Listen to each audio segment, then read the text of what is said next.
como nós falamos, né, hoje o nosso companheiro Mário Cury vai falar para nós sobre o codificador da doutrina dos espíritos, Allan Kardec. Então nós vamos passar a palavra para ele, que Jesus e os bons espíritos o envolvam e o amparem na tarde de hoje.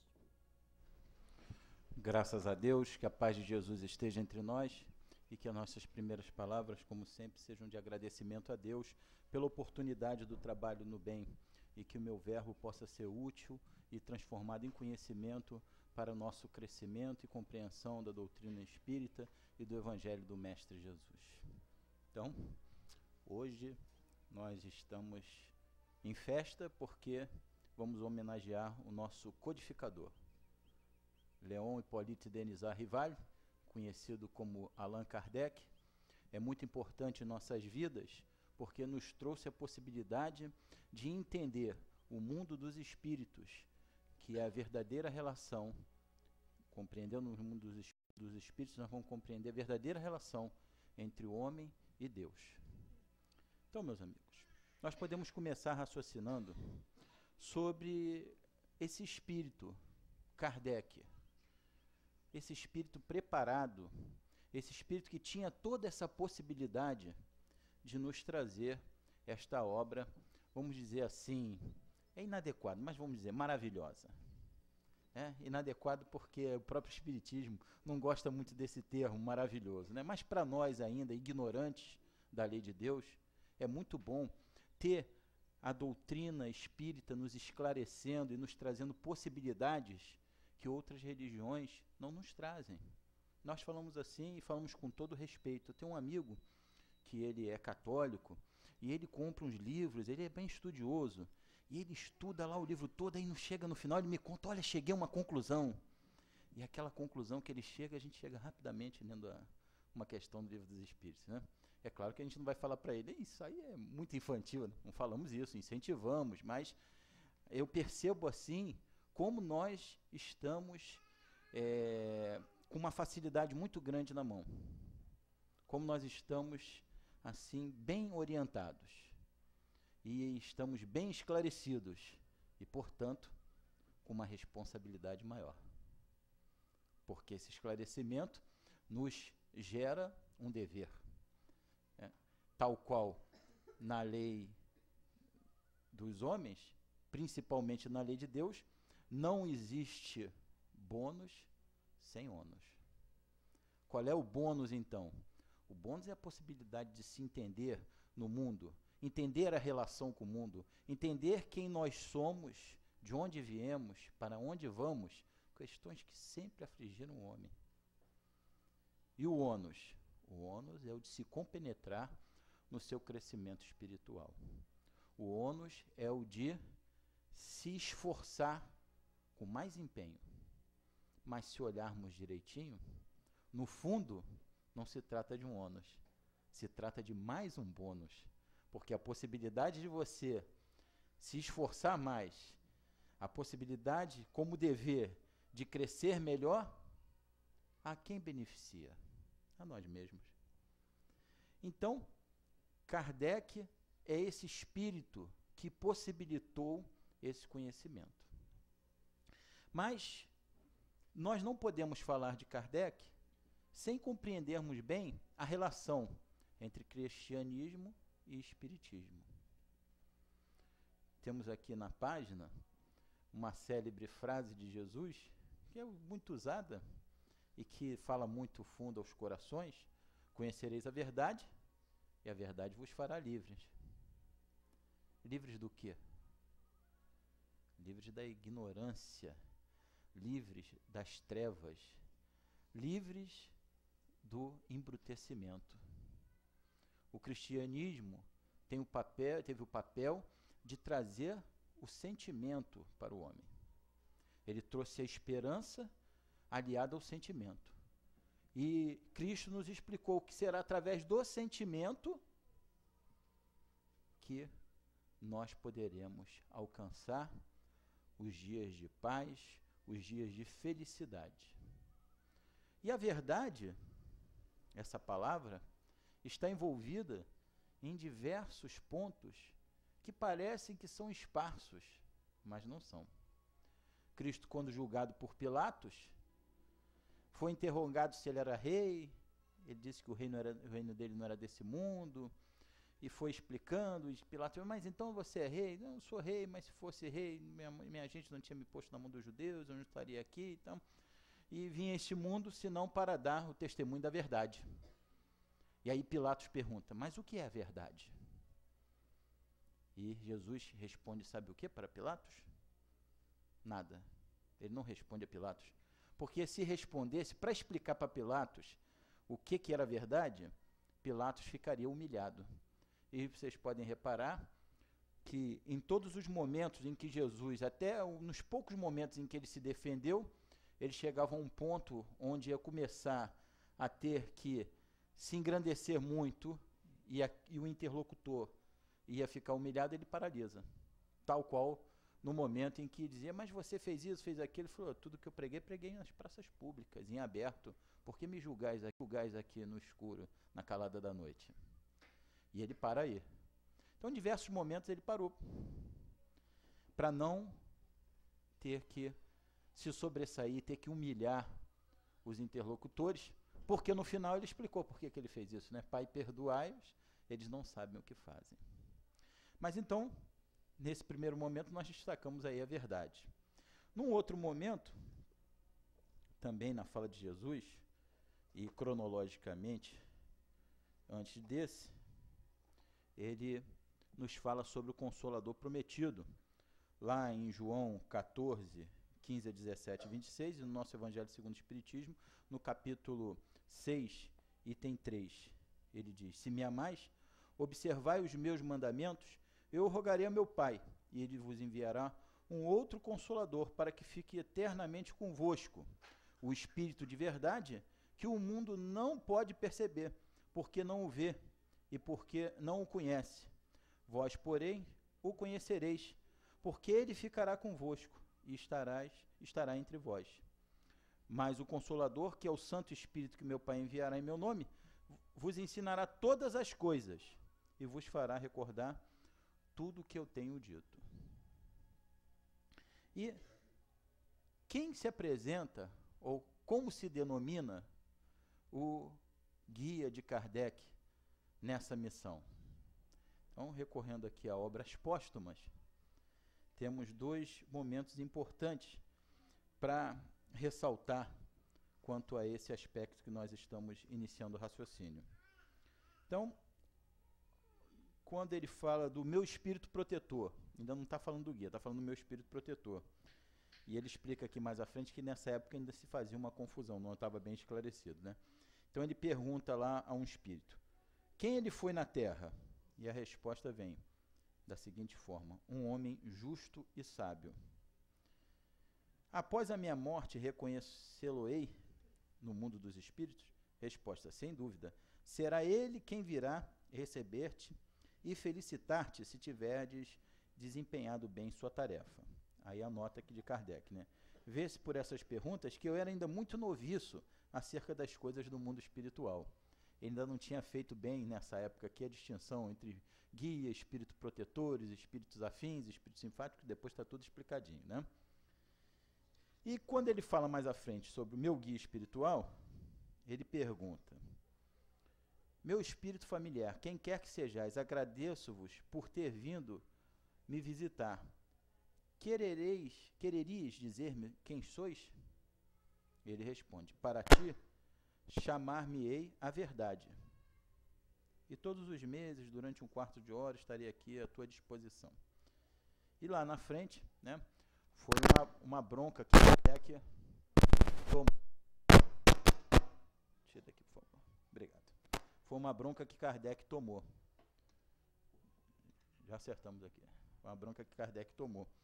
Porque ele ficou curioso. Aí perguntou, terias animado algum personagem conhecido na Terra? E aí o guia dá uma durazinha nele, né? Já te disse que para ti eu era verdade. Isto, para ti, queria dizer discrição. Não saberás nada além.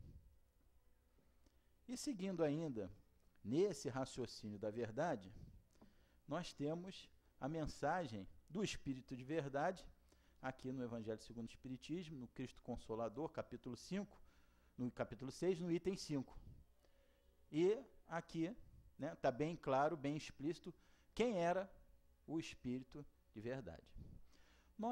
O Espírito é verdade, nós esclarecemos, e tem esse esclarecimento no Livro dos Médiuns, que necessariamente um espírito elevado não vem sempre ao encontro daquele que o evoca. Ele muitas vezes manda outro em seu lugar. E um espírito, como o Espírito de verdade, tem espíritos que trabalham junto com ele. São da falange, ou a pleiade de espíritos que estão unidos naquele propósito. Então ele se revela claramente. Venho como em tempos passados, entre os extraviados filhos de Israel, trazer a verdade e dissipar as trevas. O Espiritismo, como fez a minha palavra, deve lembrar a todos que, acima de tudo, reina o Deus bom, o Deus de amor, que faz as ondas levantarem e as plantas germinarem. Reuniu o bem espalhado em fecho da humanidade e disse: vinde a mim todos vós que sofreis. Quem foi que disse isso?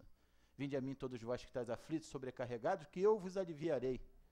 Foi o próprio Cristo. E mais à frente ele diz: porém os homens ingratos se afastaram do caminho largo e reto que conduz ao reino de meu Pai, e se extraviaram nos ásperos e estreitos caminhos da impiedade. Meu Pai não quer aniquilar a raça humana, ele quer que, ajudando-vos uns aos outros, mortos e vivos, isto é, mortos segundo a carne, porquanto a morte não existe, e sejais socorridos, não mais por aqueles, e não mais sejais socorridos, não mais a voz dos profetas e dos apóstolos, mas a voz daqueles que não estão mais na terra seja ouvida para vos bradar. Orai e acreditai, pois a morte é a ressurreição, e a vida é a prova escolhida, durante a qual vossas virtudes cultivadas devem crescer e se desenvolver como cedro. Então, fica claro que o guia era o próprio Cristo. Mas, já imaginaram se aquela época Kardec anunciasse que o Cristo estava lhe guiando nessa nova revelação? Reacenderiam provavelmente as fogueiras da Inquisição e iam queimá-lo, Aliás, nós vamos ver aqui como isso aconteceu a ele, a próprio Kardec, em tempos passados, em outras encarnações. E qual é, então, o papel da doutrina espírita com o cristianismo? O papel da doutrina espírita com o cristianismo é trazer o cristianismo às suas bases. Não que o cristianismo esteja errado, mas porque os homens interpretaram, atuaram sobre os ensinamentos, escolheram o que queriam e colocaram a sua moda, de acordo com as suas conveniências, até políticas e de poder terrestre da época. E ele veio, então, trazer de volta isso. Tanto é que naquela mensagem que eu li para vocês, no último parágrafo, está escrito lá, o Espírito de verdade novamente: espíritas, amai-vos, eis o primeiro ensinamento, instruir-vos. Eis o segundo: todas as verdades se encontram no cristianismo. Os erros que nele criaram raízes são de origem unicamente humana. Eis que do outro lado do túmulo, onde acreditáveis que nada existia, vozes vos gritam: irmãos, nada morre. Jesus Cristo é o vencedor do mal, sedes os vencedores da impiedade. Então, será através do desenvolvimento do sentimento que nós vamos chegar à plenitude do cumprimento do cristianismo. A doutrina espírita vem então fazer o quê? Colocar de novo o cristianismo em suas bases. Colocar de novo a verdade como ela é. E como se entender isso, por exemplo, sem a reencarnação? Sem a reencarnação, como entenderíamos a lei de Deus? Como poderíamos entender a justiça de Deus sem a reencarnação? A reencarnação que foi tida durante muito tempo na antiguidade como um conhecimento corrente, não havia dúvida, em nenhuma religião, nem no catolicismo. Foi por conveniência que foi modificado esse ensinamento, que passou a ser algo que não pertencia à lei de Deus, por conveniência. Então, Sem a reencarnação, como nós poderíamos compreender que Deus é bom, justo e misericordioso e que oportuniza a todos a possibilidade de ser feliz? Só mesmo com a reencarnação. E o cristianismo, então, precisava colocar essas ideias de volta. Precisava botar essas ideias de volta como um senso comum. E nós estamos conseguindo através do Espiritismo. Hoje até os que não acreditam falam, isso aí é só na próxima encarnação. Ainda está em tom de brincadeira, mas é uma ideia que está se disseminando. Samson, numa mensagem que dá aqui no Evangelho segundo o Espiritismo, ele diz, vocês já cresceram muito, porque hoje vocês aceitam sem dificuldade ideias que há 100 anos atrás recusavam. E daqui a 100 anos compreenderão e aceitarão tantas outras que hoje ainda não entram em vossas cabeças. Então nós estamos trazendo as coisas de volta. E por que isso é importante? Porque precisávamos de conhecimento específico, com bases metodológicas, científicas, para que pudessem tais ideias emplacar de fato no senso geral. Durante muito tempo, como nós sabemos, a religião foi coisa de iniciados. Eram poucos que tinham o poder do conhecimento e era, como eu disse, usado politicamente.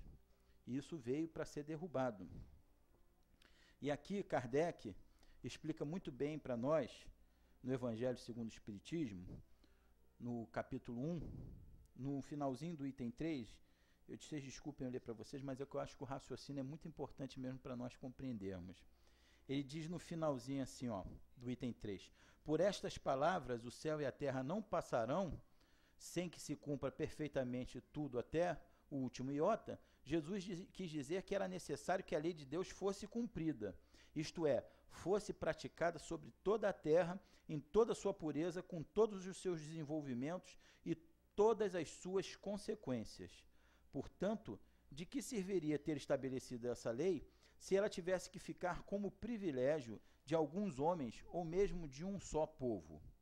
Sendo todos os homens filhos de Deus, eles são, sem nenhuma diferença, merecedores da mesma consideração. E aí já entrando no item 4. O papel de Jesus, porém, não foi apenas de um legislador moralista, sem outra autoridade do que a sua palavra. Ele veio cumprir as profecias que haviam anunciado sua vinda, e a sua autoridade provinha da natureza excepcional do seu espírito e da sua missão divina. Ele veio ensinar aos homens que a verdadeira vida não está na terra, mas no reino dos céus. Ensinar-lhes o caminho que os conduz a esse reino, os meios de se reconciliarem com Deus e de preveni-los quanto à marcha das coisas que devem acontecer para a realização dos destinos humanos. Entretanto, aí entra Kardec, e a doutrina espírita. Ele não disse tudo, e sobre muitos pontos limitou-se a lançar o germe de verdades que ele mesmo declarou não podiam ainda ser compreendidas. Falou de tudo, mas em termos mais ou menos explícitos, e para perceber o sentido oculto de certas palavras, era preciso que novas ideias e novos conhecimentos viessem nos dar a sua solução. E essas ideias não poderiam surgir antes de um certo grau de maturidade do espírito humano. A ciência deveria contribuir poderosamente para o surgimento e o desenvolvimento dessas ideias. Era preciso, portanto, dar tempo para que a ciência progredisse. E para terminar nossa leitura aqui, o pedacinho do item 5. O Espiritismo é a nova ciência que veio revelar aos homens como provas irrecusáveis a existência e a natureza do mundo espiritual e suas relações com o mundo corporal. O Espiritismo mostra esse mundo não como algo sobrenatural, mas ao contrário, como uma das forças vivas e incessantes e atuantes da natureza, como a fonte de uma infinidade de fenômenos até então incompreendidos, e por essa razão rejeitados como pertencentes ao domínio do fantástico e do maravilhoso. É a essas relações que o Cristo faz alusão em muitas circunstâncias, e é por isso que muitas coisas que Jesus disse ficaram incompreendidas ou foram erradamente interpretadas. O Espiritismo é a chave com a ajuda da qual tudo se explica com facilidade. E essa facilidade só foi possível porque Kardec nos codificou todas essas obras. E o Espiritismo, então, vai nos trazer a possibilidade de compreender exatamente como nós podemos crescer de uma maneira racional. Como dito aqui na página, a frase de Kardec parece que é só uma frase de efeito, mas não é não. É algo que abre a chave para a vontade firme de se modificar. Fé inabalável só é aquela quem pode encarar face a face a razão em todos os tempos da humanidade. E o Espiritismo é assim. Ele tem aqui nas suas questões, notadamente no Livro dos Espíritos, questões que, embora lá de 1860 e poucos, estão todas atualíssimas. Todas atualíssimas. Porque não era possível, embora ainda não fosse possível explicar tudo, mas já está tudo explicado. Então temos uma questão que fala sobre clonagem. Não tem o nome clonagem, mas fala sobre clonagem. Quando Kardec pergunta aos espíritos, o homem pode tudo fazer para aperfeiçoar a raça humana? E os espíritos respondem, sim, aperfeiçoamento é progresso, progresso é uma das leis de Deus. Aí Kardec, né, ainda esmiuça, mas se esse desejo de progredir for movido por orgulho, por um interesse pessoal, não estaria fora da lei de Deus? E os espíritos respondem, não importa que não haja mérito, o importante é que o progresso se faça. Mais tarde, as luzes trarão a necessidade de se compreender o mérito das coisas. Então, está tudo explicado aí. Nós temos um fenômeno recente, que é a globalização, né, muito falado aí na economia nos últimos 10, 15 anos, e está escrito aqui, Kardec fala nele. Bem verdade que não é um fenômeno recente na economia mundial. Talvez não tivesse esse nome, mas já é conhecido. Mas Kardec cita, né, quando ele fala, né, efetivamente o homem tem que trabalhar pela melhoria do globo, deve saneá-lo, desbravá-lo, prepará-lo para receber um dia toda a população que sua extensão comporta. Para isso, é necessário tirar os embaraços para esse crescimento. Ele deve, se necessário, buscar, se faltar alimento, numa outra região. Os países, então, precisarão se comunicar, trabalhar comercialmente. É necessário, então, tirar todos os embaraços, tornando as comunicações mais rápidas. Exatamente o que é a globalização. Comunicação rápida, ágil, ao alcance de todos, informação vulgarizada e relações comerciais entre os povos. Está escrito aqui, desde 1860 e pouco. Então, a doutrina espírita é atualíssima. Por quê?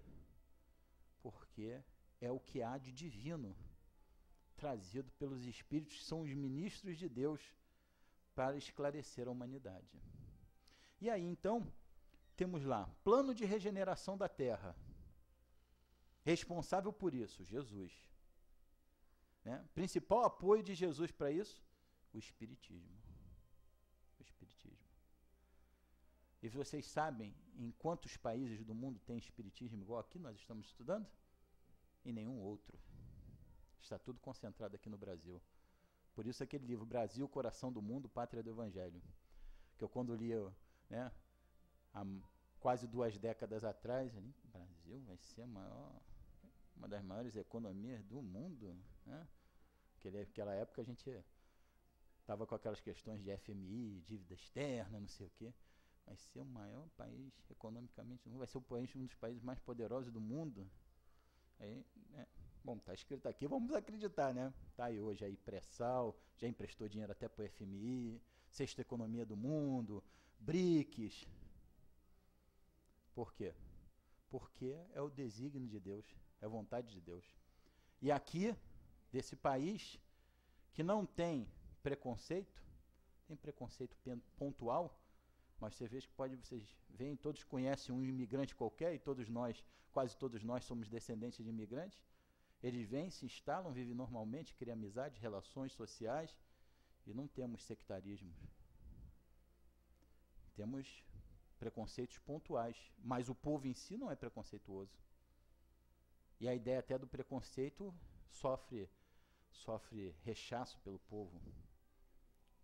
Então, vai ser desse país aqui onde todos chegam, todos se acomodam, todos se relacionam, todos os estrangeiros ficam assim, admirados da possibilidade que aqui chega todo mundo abraça, todo mundo beija, todo mundo se relaciona. Lá fora não é assim não. Não tem esse negócio que conheceu, dá beijinho não. Mãozão esticada assim, ó, para botar bem distante. Por quê? Porque não há esse afeto ainda. E aqui sim, então, Brasil, coração do mundo, pátria do Evangelho. E como é que Jesus disse? Meus discípulos serão reconhecidos por muitos se amarem. E aí, voltamos de novo na nossa responsabilidade, né? Somos nós os responsáveis. Emmanuel, quando fala do egoísmo, no capítulo 11, item 11, ele diz que está reservado a nós, novos apóstolos da fé, o dever de fazer extirpar o egoísmo da face da terra, para que a terra possa crescer na hierarquia dos mundos. A doutrina espírita, então, tem esse papel de preparar os nossos pensamentos, fazer com que nós compreendamos a necessidade de bem entender a lei de Deus e de nos esforçarmos para aplicá-la, para que possamos ser felizes. Porque a finalidade é essa, a felicidade. A doutrina espírita nos traz uma predestinação. Nós não acreditamos em predestinação, né? Não está escrito nas estrelas, nada. Tem nada predestinado. Há possibilidades, há probabilidades de acordo com a necessidade de aprendizado de cada um e suas conquistas. Mas não tem nada escrito nas estrelas, não está nada pronto. Porque senão seríamos marionetes, não teríamos escolha. E faz diferença as nossas escolhas. As nossas escolhas fazem diferença. Nós temos o poder de escolher. E como diz então Denis, nosso destino é um livro em branco, onde vamos escrevendo com as nossas atitudes e vamos recolhendo então os resultados dessas nossas escolhas. Aí, nesse sentido, podemos dizer que só há uma predestinação que a doutrina espírita nos traz. Uma, a felicidade. Fomos criados simples e ignorantes e chegaremos à perfeição possível ao espírito humano. Do átomo ao arcanjo. Todos nós chegaremos lá. Mas esse caminho para chegar lá é difícil, é árduo, porque precisa de conquistas. E aí, como é que nós conquistamos? Compreendendo, entendendo, estudando, verificando que só há um caminho para a felicidade: a busca de Deus. Só há um caminho para se chegar à felicidade: a renovação íntima. Mas diante de todas as dificuldades materiais que a vida nos apresenta, como fazermos isso? Esse caminho, sem sairmos do cotidiano, sem nada de muito especial, dentro da nossa vida comum, que a doutrina espírita nos traz essa possibilidade. Não é necessária grandes obras, é preciso que você queira. Se você quiser, vai acontecer. Pedi e obtereis, batei e a porta abrir-se-vos-á. Então, toda essa possibilidade de conhecimento, só para encerrar essa questão da doutrina espírita, como uma possibilidade de trazer de volta o cristianismo em suas bases, foi citada a questão 627 do Livro dos Espíritos. E eu peço perdão para vocês, para ler mais uma vez, prometo que é a última leitura, né? Vamos lá, na questão 627. Kardec, então, tem aquela intenção de perguntar, reperguntar, de esmiuçar, deixar tudo muito bem claro. E aí ele pergunta assim: visto que Jesus ensinou as verdadeiras leis de Deus, qual a utilidade do ensino dado pelos Espíritos? Tem eles alguma coisa a mais nos ensinar? Olha só que pergunta. Se fosse alguém que não conhecesse verdadeiramente o que está fazendo e que não tivesse certeza absoluta de que o Espiritismo é algo muito importante para nós, não faria essa pergunta. Isso, em alguns casos, poderia ser uma derrubada, né, entre os homens. Mas, dado ao espírito autêntico de Kardec, a gravidade, quer dizer, a seriedade da obra que ele estava empenhando, ele fez a pergunta, e os espíritos responderam.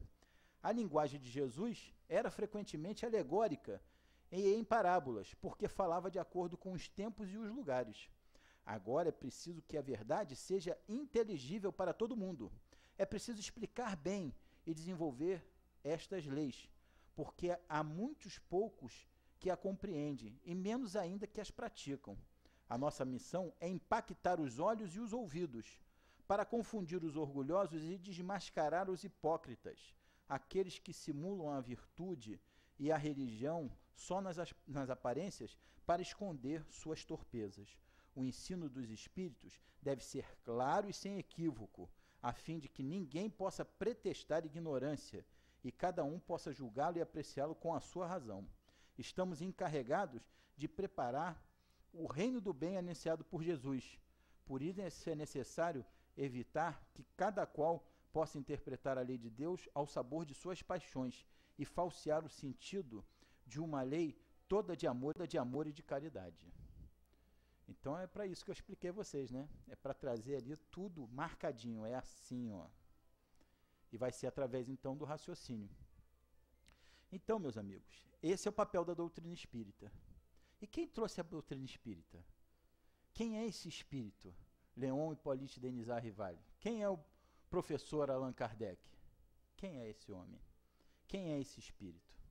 Temos a revelação de que o nome, a escolha do pseudônimo foi um nome que ele já tinha utilizado quando era sacerdote entre os celtas, né? Era um druida. E tem outras revelações. Eu já tive a oportunidade de explicar a vocês anteriormente, em um outro estudo, mas vou repetir agora porque é muito apropriado.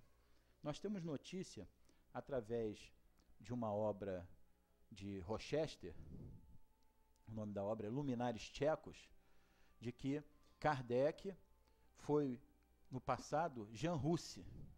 Jean Hus era um padre num país que se chamava Boêmia, agora chama Eslováquia, já chamou Tchecoslováquia, agora acho que chama... Não, República Tcheca, acho que é República Tcheca.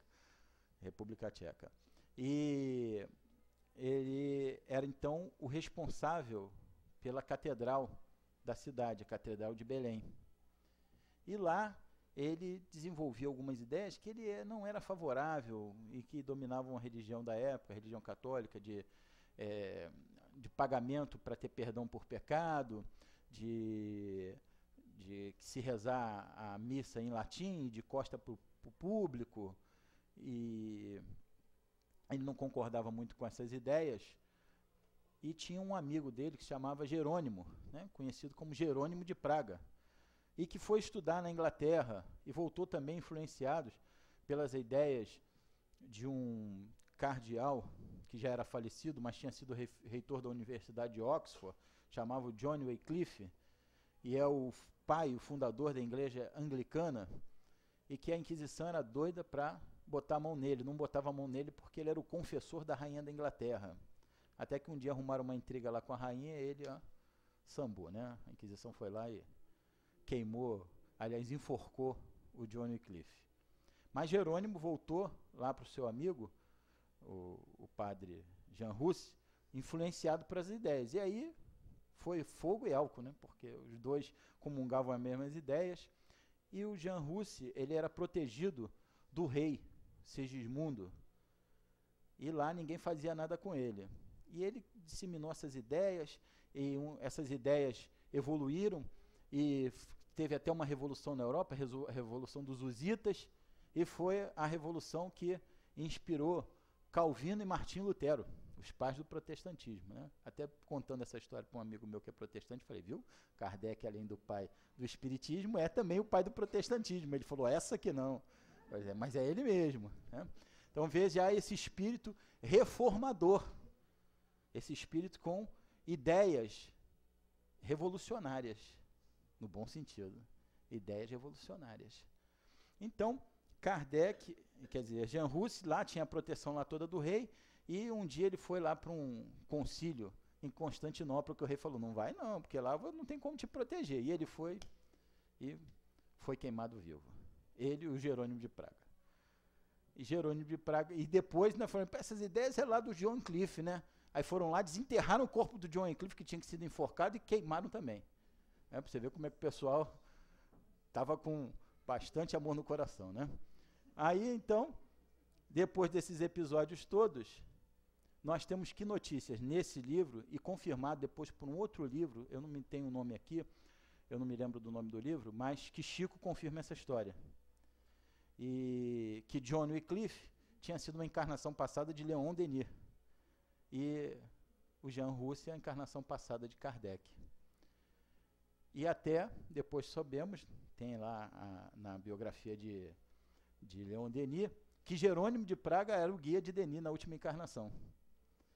E há ainda uma outra notícia, e eu perguntei ao altivo, quando ele era encarnado, claro, e ele me disse que podia confiar ali no livro.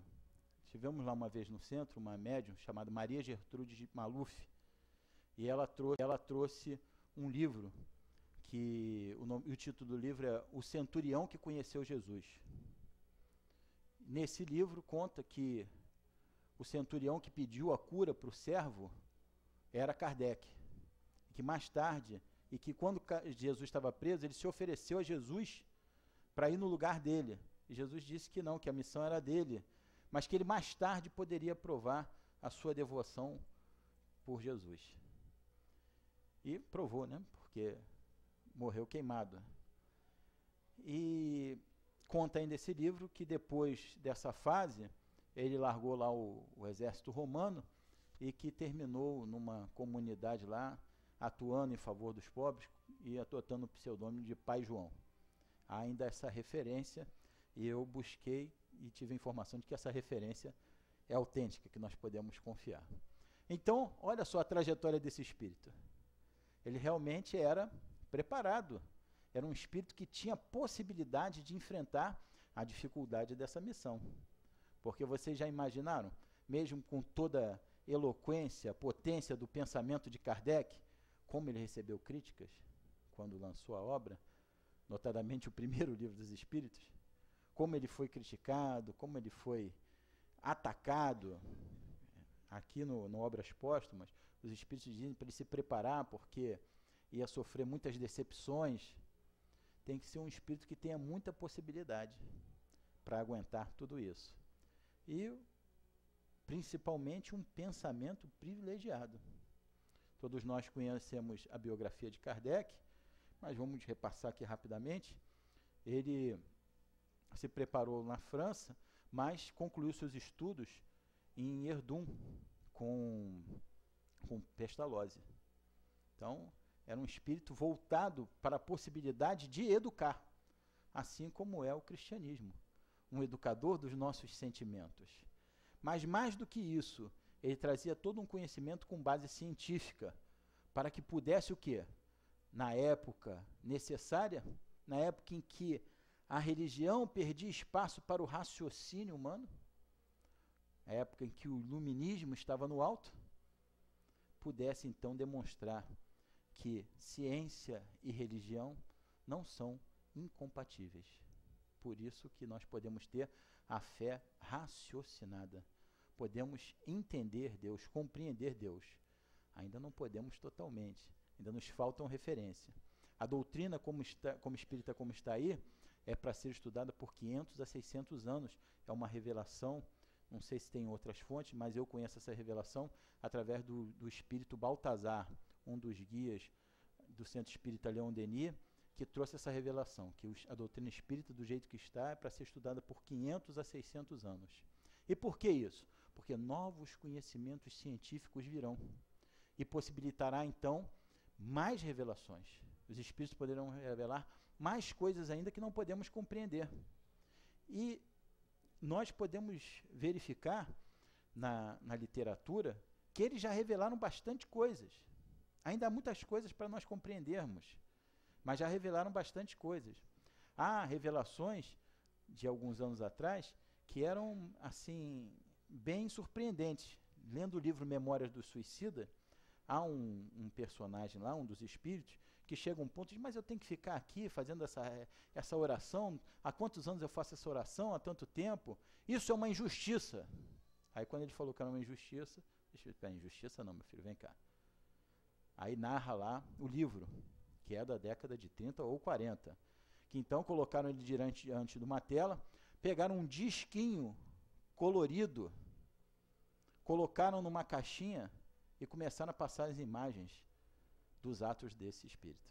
Ora, o que é um disquinho colorido que bota na caixinha? Não um CD-ROM, um DVD, mas isso está escrito lá na década de 30, 40. De onde é que veio essa informação? Lá no livro A Granja do Silêncio, de Paul Bourdieu, dos primórdios dos espíritos, do espiritismo, é tão dos primórdios que o médium nem se refere ao espírito de fulano, fala o fantasma de fulano, de tão do início do espiritismo que é. Lá tem revelações sobre o telégrafo, sobre o fax. Já está até ultrapassado o fax, né? Agora a gente digitaliza, manda por e-mail, né? Mas sobre o fax, sobre o telégrafo, lá no início do século passado. E se buscarmos, vamos achar tantas outras revelações, e que para nós já não faz diferença, nós já acreditamos. Estamos trazendo só para efeito de colorir aqui o nosso raciocínio. Então, a doutrina espírita tem esse papel, e Kardec foi quem possibilitou a nós o conhecimento dessa doutrina. E tem que ser assim, um espírito muito preparado e muito inteligente e muito confiante. Porque vocês já imaginaram? Ele lá está escutando bater, aí chegar à conclusão, não, isso aí é um efeito inteligente. Se o efeito é inteligente, inteligente há de ser a causa. Tem que saber o que está fazendo, né? Não tem, não? Porque à primeira vista, né? Vai o Mário dizer que a batida lá é efeito, ele fala, esse cara é meio maluco, rapaz. Tem que saber o que está fazendo. Tem que ser um espírito mesmo que tenha já a resolução. Ele já está decidido. Ele já sabe o que está aguardando. E ele chegou a falar, né? Quando disseram a ele que tinha as mesas que davam comunicação, ele falou, um dia que me provarem que uma mesa tem boca para falar ou nervos para sentir, eu acreditarei nessa história. Mas falou um que ele reputava ser uma pessoa séria. Um segundo que ele também acreditava ser uma pessoa séria. O terceiro ele falou, vou ver que história é essa. E foi lá verificar e vislumbrou, então, todo um mundo paralelo a nosso e em comunicação constante com o nosso, que é o mundo dos espíritos. E aí começou todo o trabalho, até trazer para nós toda essa possibilidade de comunicação.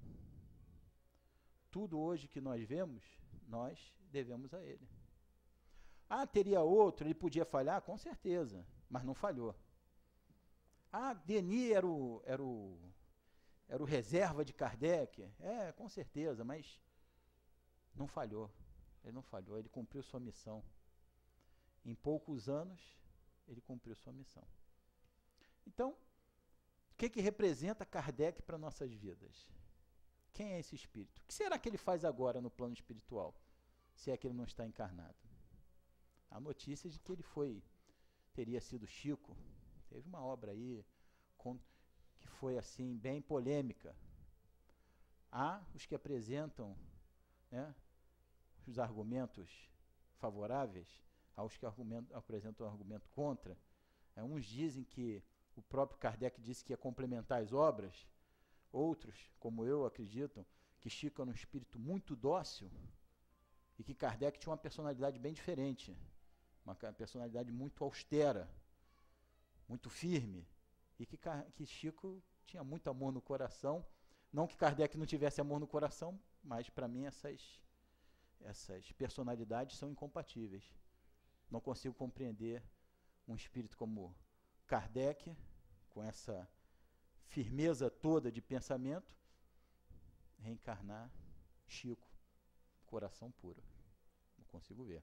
É igual o Chico contando sobre a diferença dos espíritos, até quando todos nós fomos espíritos perfeitos, a perfeição possível, ainda assim guardaremos nossas características, porque continuaremos sendo individualidade. Então ele narra, quando chegava Emmanuel, numa sessão, e estavam lá todos os espíritos necessitados. Então Emmanuel vem entrando, dando seus passos firmes, e os espíritos iam saindo da frente. Abrindo passagem, ele passava. E quando chegava o Dr. Bezerra de Menezes, os espíritos todos corriam para cima do Dr. Bezerra de Menezes. Mas não é porque Emmanuel não fosse bom, porque a característica do Emmanuel é uma característica de disciplinador. E o de Chico, de Bezerra de Menezes, não. Era de amor, de paisão, de consolador. São características diferentes. Mas, se foi ou não foi, né, se Chico era a reencarnação de Kardec ou não era, isso não é importante. O importante é nós entendermos o que significou esse espírito. E agradecê-lo. Agradecê-lo. Porque vamos imaginar se nós hoje não tivéssemos a doutrina espírita na nossa vida. Vamos imaginar quantos fatos cada um de vocês conhece e quantos fatos já se tornaram públicos quanto à possibilidade que a doutrina espírita traz. Eu mesmo que falo aqui para vocês, tive a oportunidade de estar aqui porque recebi mensagens psicografadas de um irmão meu que desencarnou muito jovem, eu perto do desencarne dele. Então não acreditei muito. A primeira vez cheio de provas. Tinha prova que não acabava mais. Os tratamentos íntimos de todos os familiares, os apelidos, aquele negócio que só na intimidade se sabe. Aí dos familiares mais próximos, dos primos, da tia, o nome de parente que é complicado, tem duas letras dobradas, detalhes que o médico que recebeu a mensagem não tinha a menor condição de saber. Mas eu não acreditei muito. Né? Era a primeira, eu falei, quer saber uma coisa? Estava todo mundo pensando nele, a mulher captou lá esse negócio e botou no papel. E fiquei tranquilo, né? Bom, já arrumei minha desculpa, né? E estava lá tranquilo quando chegou a segunda. Né? Aí a segunda não teve jeito. Porque minha mãe tinha um médico que desencarnou 5 anos antes do meu irmão. Ela nem sabia o nome todo do médico, só conhecia o nome dele do carimbo. E aí, meu irmão, a minha mãe nunca tinha esquecido desse médico. E botava lá, desencarnou muito jovem. Depois nós soubemos que era espírita. Ele era fisiatra, então cuidava assim das senhoras com muito carinho, né? E as senhoras todas adoravam ele.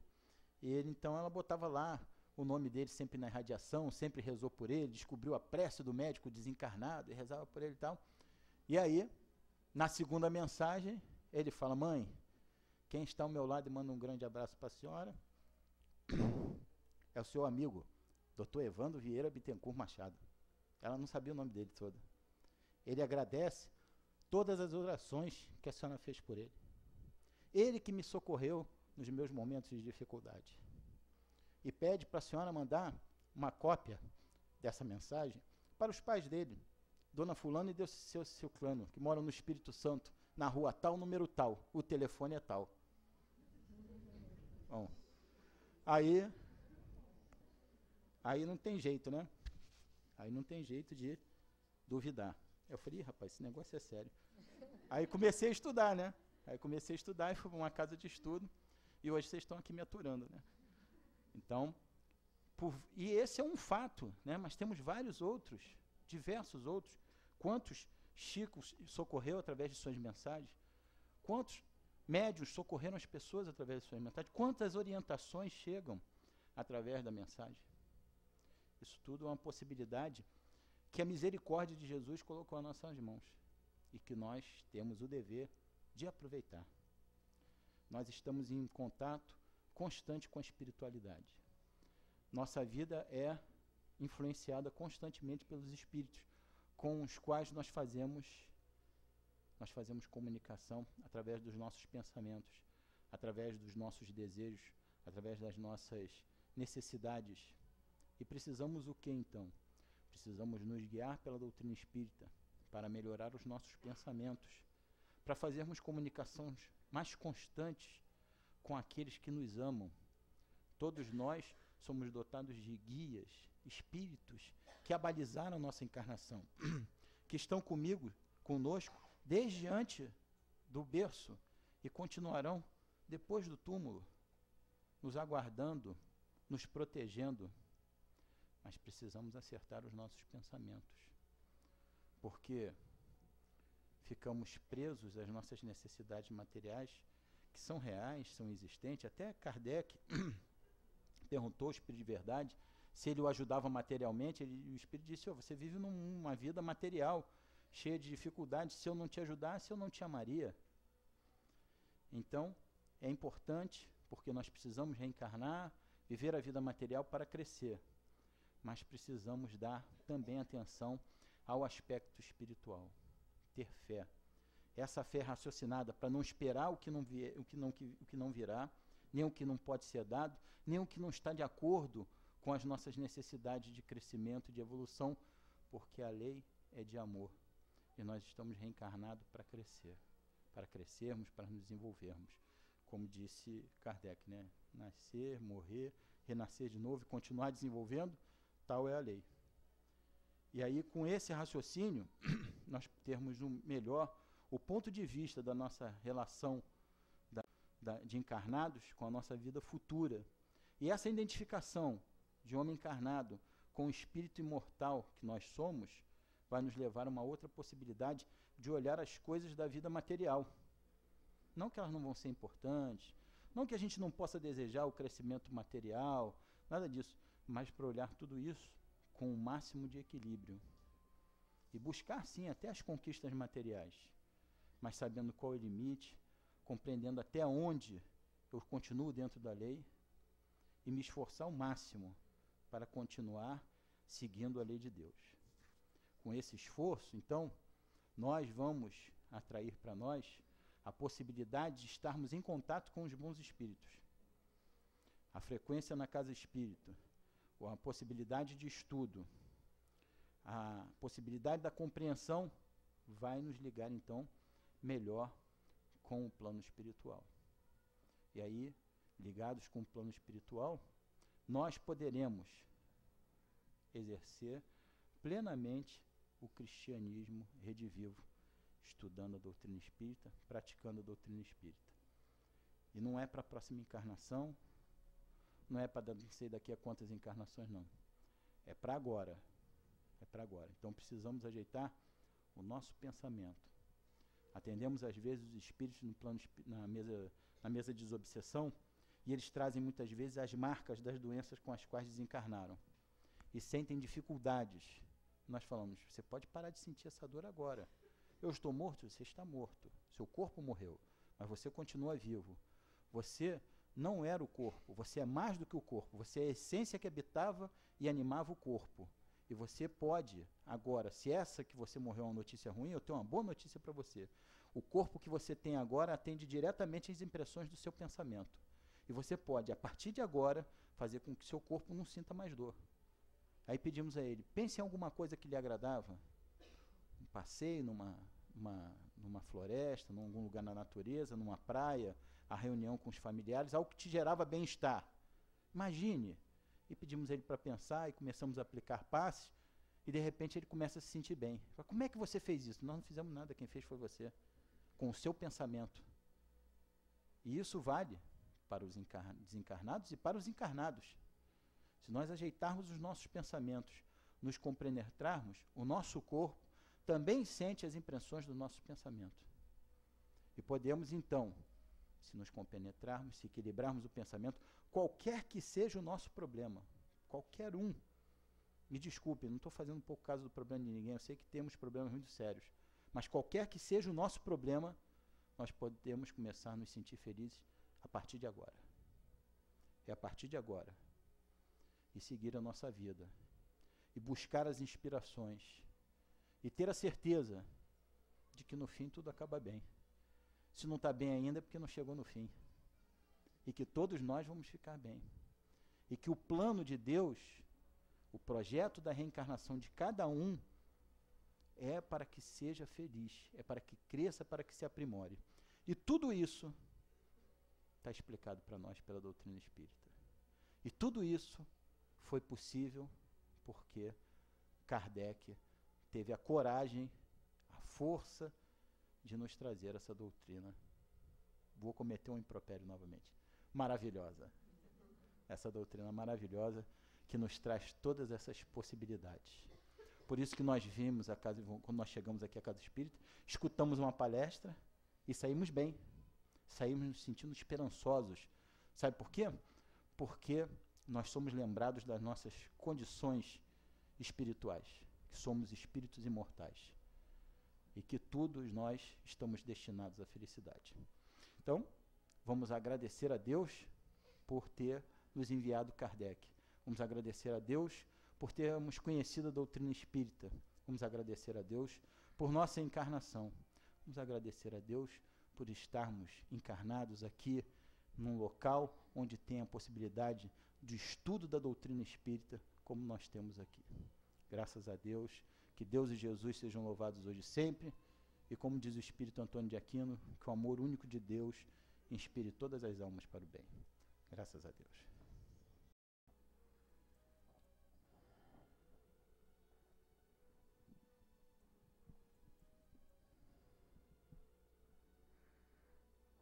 Meus irmãos, Jesus abençoe e proteja a todos nós nesses momentos que vamos buscando a convivência com os espíritos que deram demonstração de progresso à humanidade. Kardec foi um desses espíritos. Trabalhador, idealizador, homem de futuro. Podemos caracterizar Kardec como o homem no mundo, como diz o Evangelho.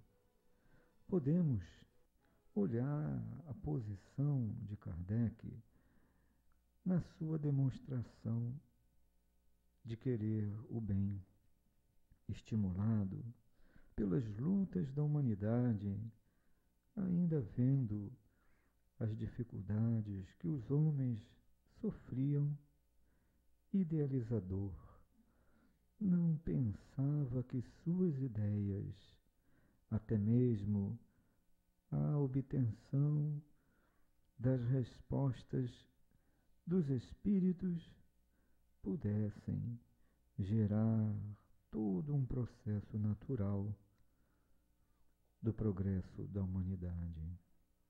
Kardec sabia que os espíritos assim haviam dito, mas ele, muitas vezes, como homem no mundo, temeu, amparado por espíritos superiores que trazem a verdade, o sustentou.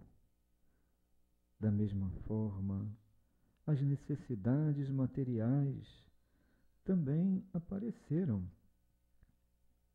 E os bons espíritos, sempre sustentando nos momentos difíceis, para que a proposta do bem prevalecesse.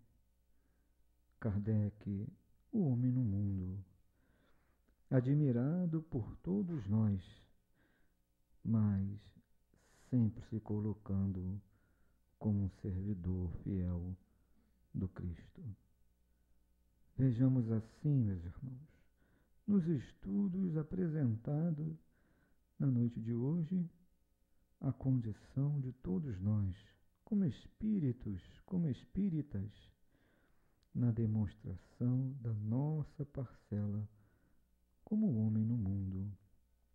O que fazer com o que recebemos de Kardec? Seus exemplos, sua dignidade, seu altruísmo, sua confiança, sua determinação, sua fé em Deus, na vida espiritual. O que estamos fazendo com o conhecimento da doutrina espírita para que possamos, nós também, executarmos cada um a sua parte, para que, não que sejamos reconhecidos pelo que tivermos feito, mas que não sejamos esquecidos pelo que queríamos fazer. Assim, demonstrou Kardec, conhecido hoje não pelos seus feitos, mas pelo que iria assim fazer, trazer o bem, a iluminação de uma nova era, espalhar a vida espiritual no entendimento dos homens, na realidade de todos, para que a vida material fosse superada de maneira clara, consciente, pelas provas que todos deveriam suportar. Façamos nós, na convivência da doutrina espírita, levando essa forma de viver a vida espiritual, executando o que está em nossos corações, o bem aos nossos familiares, o bem àqueles que nos rodeiam, o bem à nossa comunidade. Assim, viveremos com Kardec. Assim, sentiremos os espíritos, seremos amparados por eles e teremos a grande bússola da doutrina espírita nos apontando o norte de Deus. Cresçamos, irmãos, trabalhemos unidos com Kardec e com Jesus, nos direcionando ao Pai. Que Jesus fortaleça todos nós, que as nossas palavras de agradecimento a Kardec não fiquem somente em uma prece, mas no trabalho do bem. Que Deus nos sustente a todos, hoje e sempre, altivo aos seus corações.